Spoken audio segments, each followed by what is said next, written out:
Chapter 12. A Stormy Day. One day, late in the autumn, my master had a long journey to go on business. I was put into the dog-cart, and John went with his master. I always liked to go in the dog-cart. It was so light, and the high wheels ran along so pleasantly. There had been a great deal of rain, and now the wind was very high and blew the dry leaves across the road in a shower. We went along merrily till we came to the toll-bar and the low wooden bridge. The river-banks were rather high, and the bridge, instead of rising, went across just level, so that in the middle, if the river was full, the water would be nearly up to the woodwork and planks. But as there were good substantial rails on each side, people did not mind it. The man at the gate said the river was rising fast, and he feared it would be a bad night. Many of the meadows were under water, and in one low part of the road the water was halfway up to my knees. The bottom was good, and the master drove gently, so it was no matter. When we got to the town, of course, I had a good wait, but as the master's business engaged him a long time, we did not start for home till rather late in the afternoon.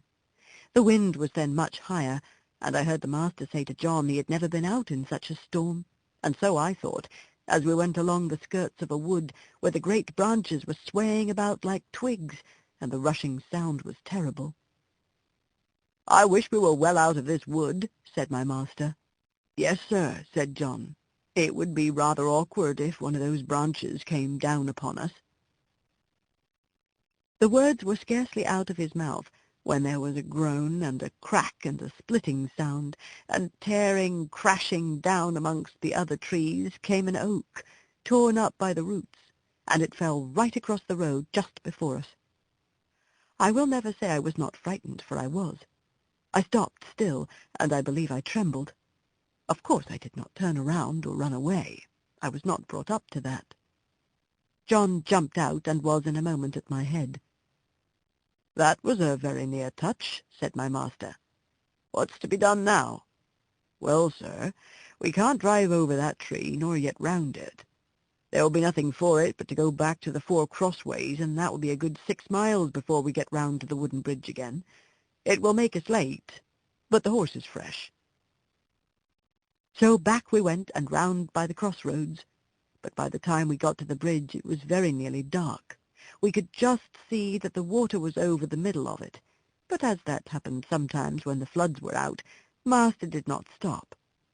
We were going along at a good pace, but the moment my feet touched the first part of the bridge I felt sure there was something wrong. I dared not go forward, and I made a dead stop. "Go on, Beauty," said my master, and he gave me a touch with the whip, but I dare not stir. He gave me a sharp cut. I jumped, but I dare not go forward. "There's something wrong, sir," said John, and he sprang out of the dog-cart and came to my head and looked all about. He tried to lead me forward. "Come on, Beauty. What's the matter?" Of course I could not tell him, but I knew very well that the bridge was not safe. Just then the man at the toll-gate on the other side ran out of the house, tossing a torch about like one mad. "Hoi, hoi, hoi! Halloo! Stop!" he cried. "What's the matter?" shouted my master.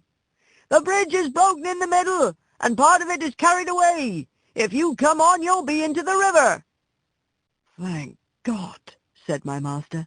"You beauty," said John, and took the bridle and gently turned me round to the right-hand road by the riverside. The sun had set some time. The wind seemed to have lulled off after that furious blast which tore up the tree. It grew darker and darker, stiller and stiller. I trotted quietly along, the wheels hardly making a sound on the soft road. For a good while neither master nor John spoke, and then master began in a serious voice.